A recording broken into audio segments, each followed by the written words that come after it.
Hop tout le monde, c'est Aizen, comment allez-vous mes Nakama? Pour ma part je vais agréablement bien et aujourd'hui toute nouvelle vidéo et c'est avec le plus grand des plaisirs que je vous présente Donten ni Warau.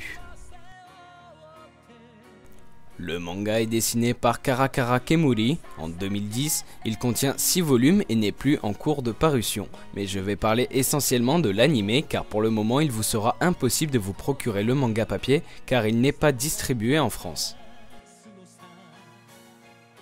Mais pour ce qui est de l'anime, il s'étend en 12 épisodes, réalisés par le studio Doka Kobo, mais concrètement, de quoi parle l'anime? L'histoire se déroule au cours de la 11e année de l'ère Meiji. Les samouraïs ne sont désormais plus tolérés, ainsi que le port du sabre, et le Japon évolue en s'ouvrant de plus en plus à l'Occident. Le gouvernement décide d'ouvrir une nouvelle prison, appelée le Gokumanjo, afin d'y garder les samouraïs et stopper l'augmentation du taux de criminalité.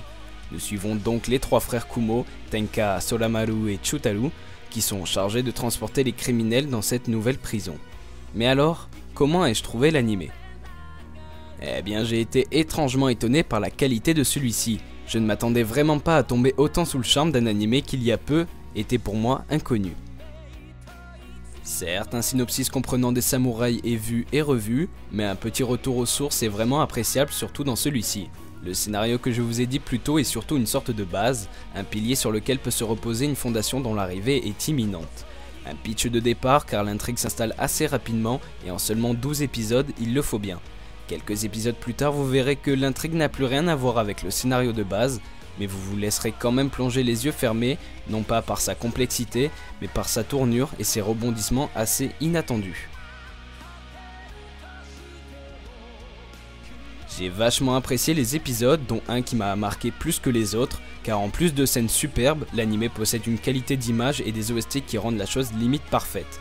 Tout ça accompagné d'un opening et d'un ending tout bonnement magnifique. La plupart des personnages sont appréciables et servent à l'histoire, les frères Kumo ont chacun un caractère propre qui les rend particulièrement attachants.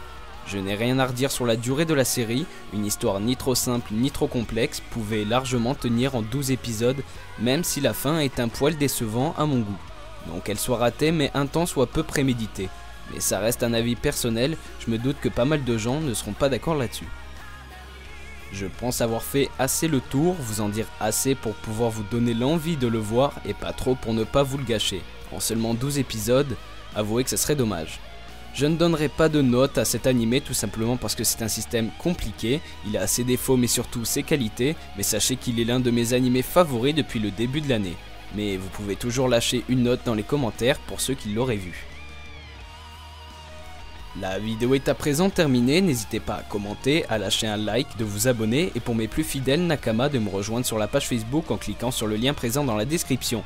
Et puis nous on se retrouve très bientôt pour de nouvelles vidéos, d'ici là prenez soin de vous, ciao tout le monde, peace, c'était Aizen.